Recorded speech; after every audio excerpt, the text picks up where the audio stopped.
Hello met, आप celluloid paradise में हैं और वीडियो में आगे बढ़ने से पहले आपके लिए एक स्पॉइलर अलर्ट है। आपको आगे वीडियो में स्पॉयलर्स मिल सकते हैं। Secret invasion Disney plus Hotstar पर एयर हो रही है। टोटल 6 एपिसोड्स हैं। पहले के 2 एपिसोड्स देखने के बाद मैं वीडियो बना रहा हूँ। जब तक मेरी ये वीडियो रिलीज होगी तब तक आप शायद 3rd एपिसोड भी देख चुके होंगे। सो मैं आपसे ये कह रहा हूँ कि बाकी के 3 एपिसोड्स के लिए खुद को बहुत ज्यादा इन्वेस्ट मत कीजिए, क्योंकि कुछ ज्यादा खास नहीं होगा सीरीज में आगे जाके। लगेगा कि होगा बट नहीं होगा, मुझ पर भरोसा रखिए। सीरीज को बाद में फुर्सत से देखने से भी चलेगा। जरूरी नहीं है कि वेडनेसडे को ही देखना है, आप संडे को भी देख सकते हैं आराम से। मार्वल की स्टोरी लाइन कंटिन्यूटी और मार्वल की पुराने दिनों की वापसी की उम्मीद में ही सीरीज को देखना है। बस बात यह है कि स्क्रल्स अर्थ पर है, वो शेप शिफ्ट कर सकते हैं, रूप बदल सकते हैं, किसी का भी रूप ले सकते हैं। अब ये पावर बड़ी हरामी पावर है और अगर झुंड में इसका मुजाहरा हो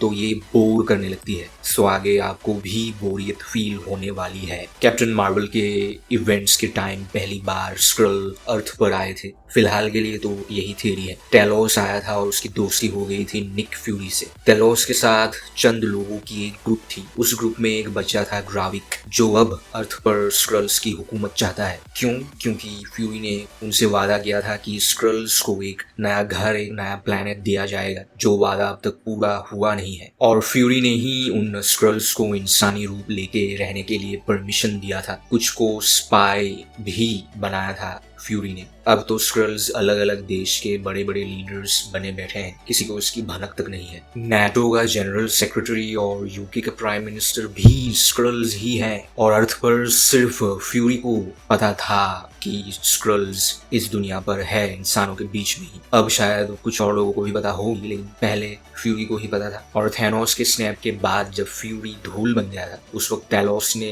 गैलेक्सी में जितने भी स्क्रल्स और जगह पर बिखरे हुए हैं उनको सिग्नल भेजा था और मिलियंस में स्क्रल्स अब दुनिया में है, पृथ्वी पर है। बात बहुत ज्यादा बिगड़ चुकी है। सो बेसिकली फ्यूरी का ही फैलाया हुआ रायता है जो उसे ही साफ करना पड़ेगा। रॉस और मारिया की डेथ बहुत हल्की और सस्ती लगी मुझे, और इसके बाद शैरन कार्टर पर संदेह और बढ़ जाता है, वो भी शायद स्क्रल ही है। और ग्राविक का एक बैकअप प्लान है एवेंजर्स के लिए। अगर एवेंजर्स वापस आएंगे तो उसके लिए भी उसने सोच रखा है। तो एक सीन में हम देख सकते हैं कि फ्लर्किन की तरह उसका हाथ बड़ा हो जाता है, तो शायद उसने खुद पर कुछ एक्सपेरिमेंट किया है और उसके पास भी सुपर पावर है। ग्राविक के रोल को प्ले कर रहे हैं किंग्सले बैन आदिर। 2 एपिसोड तक तो दमदार लगे हैं, देखते हैं आगे क्या करते हैं। अब आगे होगा ये कि टेलोस की बेटी गाया या फिर जिया, जो भी है, सीरीज में तो गाया ही बोल रहे हैं। गाया ग्राविक को समझाने की कोशिश करेगी पर वो समझेगा नहीं। बहुत ही जिद्दी इंसान है,